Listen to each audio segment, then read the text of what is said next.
right. So, ask you a question before we start. okay. What was I about to say? I'll let you ask the question.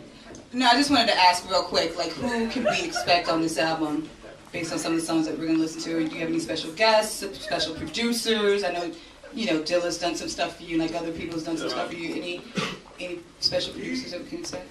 Well, truth be told, funny thing is, I have about 15 songs that I'm completely in love with, and my staff, one of the guys, B Souls, who's in Afghanistan, literally called me from Afghanistan, which he does. I don't know how he can afford that, but he called me all the time, and he literally said that he was going to pick it out front of my house if certain songs weren't going to make the album.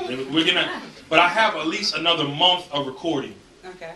And in that month, I think that's when the collaboration stuff is really going to jump off, and I really want to do like a hard level of recording. I'm really inspired. There was an article in Complex magazine of Kanye recording, and just the plantation that the guy had in Hawaii of talent was like very, very inspiring, and I'm going to try to duplicate that for a couple of weeks of literally getting everybody in the studio and like just cracking the whip.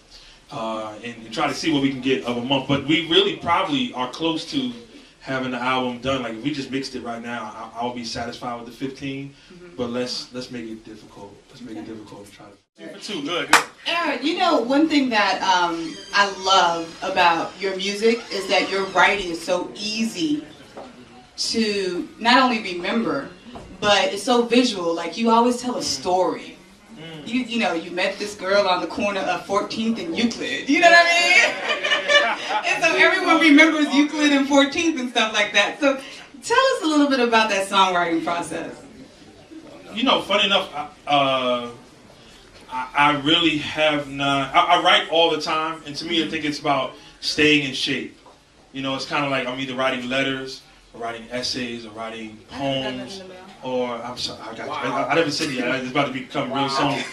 Because when the subject hits you, you need to be in shape for it. It's the same way of you can't just up and run a marathon. You kind of need to walk some steps here and there and do something. You know what I mean? So I'm constantly always writing.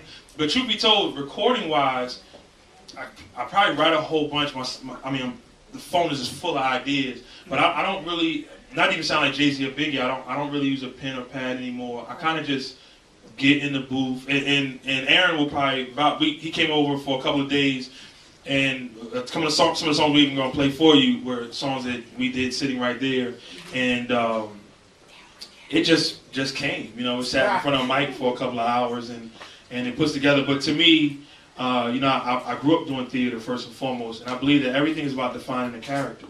So the more you define the character that you're portraying in a song, the more you figure out what fits and doesn't fit, what makes sense in a song. You know what I mean? And I'm always running through like ideas and examples in my mind of how to define characters and stuff like that. So when doing Still, you're in the moment. You're completely lost. Right. You know what I mean? When doing Strangers Again, you're in the man. I'm walking past a girl that I used to share an apartment with in Brooklyn, and now like we're in the same restaurant. She ain't even looking over here. You know what I mean? Right. It's like we can all relate to it. Define the character. When you define the character, it would tell you what fits and doesn't fit. Nice. This is the art that's really going to get you in trouble song. Yes. This is We making twins off this one? Oh, come on now. What? Like